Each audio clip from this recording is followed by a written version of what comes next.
It is about a time of the year where we're setting goals and preparing to create our vision board. But before you create your vision board, I need you to watch today's video because it will set the trajectory of the next year.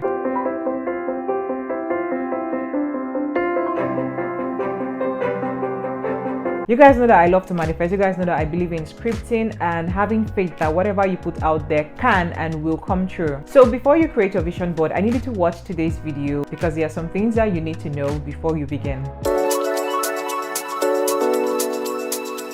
First and foremost, you need to write your vision down. I am a Christian and the Bible tells us to write your vision down and make it plain. I have shared this in a few of my videos, how I was able to see the things I wrote down come to fruition. So you need to get a journal, a notepad, a book, whatever you think you can write on, just get it and write down your vision. Now, an important question you need to ask yourself in order to get the vision, know the vision, is where do you see yourself a year from now? That is what you're going to ask yourself when you're creating your vision board. This helps paint a picture, gives you an idea, and helps you create what it is you are trying to manifest. Now, another thing you need to know is you need to create your vision board alone so that you're not influenced either consciously or subconsciously by what other people around you are doing or saying. So make sure you find a place where it's just you, a quiet place where it is just you, and just write down your true wants and desires. So you also want to write down your goals in the present as if it has already happened to you. So instead of writing, I will buy a Range Rover, you'd say, I have a Range Rover. Yes, don't come for me yet. I know you do not have the Range Rover. I know you do not have a car yet. I know you do not have a Range Rover. But what is the definition of faith again? The Bible gives us the perfect definition of what faith is. And faith is the substance of things hoped for, the evidence of things not yet seen. So you need to write it down as if you have already seen it, as if you've received it, as if you've gotten it, as if you are living that life, that goal, that thing you want for yourself, as if it is already in motion and like it's happening already. Now, the next thing you're going to do is get in the mind space and get ready for these things to come to you. You have to do away with the things that do not resonate with the things you're expecting. So, for instance, if your desire is to dress differently next year, you need to clean out your closet because it is so easy for things to come to you when there is space for you to receive this thing. If you say you want to receive, but you refuse to let go of the things that you're holding right now, how is it going to happen? It's just simple. Say I want to get something, I need another pen, but I have refused to let go of this pen. I have refused to open up to receive. How is it going to get into my hands? But the very moment I open my hands and I can let go of this, then another one can come in and I can, hold that.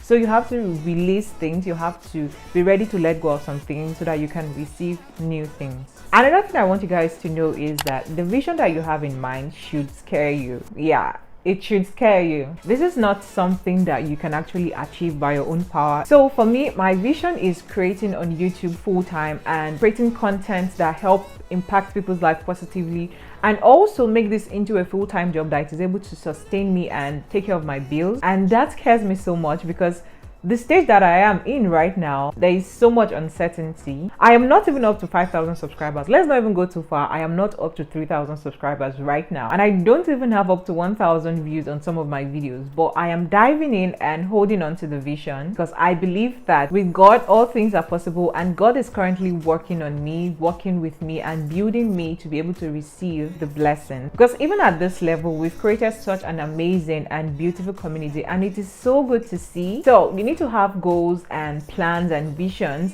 that you need faith in order to achieve. When I wrote down a few years ago in my journal that I wanted to move out of my parents' house, I had no idea where the money would come from and it scared me, but thinking small just keeps us boxed in. A lot of us make tiny and very small goals because we do not want to be disappointed, and we know that whatever happens, we can achieve these things by our own power. I really wanted to hit 3K this year, but my goal should be something bigger than me. I should be looking at 10K, 20, 50, in fact 100,000. But whenever I think about that, it is so terrifying. But I know that God can always give us whatever it is we want, and with God I can get that. So you need to make big goals and trust that you can achieve this thing. Now you need to take a step back and look around you and see how far you've come and where you are right now. The truth is, you are currently living the life you once prayed for, and sometimes we get so caught up in wanting to achieve a lot of things that we don't even realize where we are and recognize the blessings around us. You need to be thankful and show gratitude for what you currently have. You have to recognize that God is working every single day. You are loved and you are taken care of. You are about to begin being a new year, and not everyone has this opportunity to enjoy life and to be alive. God is working through you, and you need to acknowledge that. With all of this said, one very important thing is to show up every single day as this person you've chosen to become.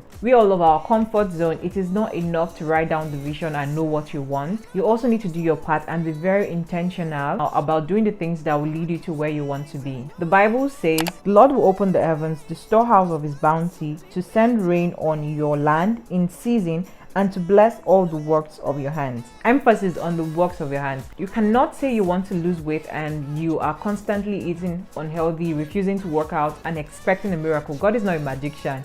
You also have to put in the work, and like the Bible says, God will bless the works of your hands. So you have to show up and reinvent yourself and let God work through you. Everything that I have achieved, I know God has helped me with that, and I'll be making a video telling you guys about my 2022 vision board and how the things I wrote down to manifest came true. So make sure to stay tuned for that, and subscribe if you have not. Make sure to like this video if you enjoyed it, if you learned something new. I wish you all the best, and I'll see you guys in my next one.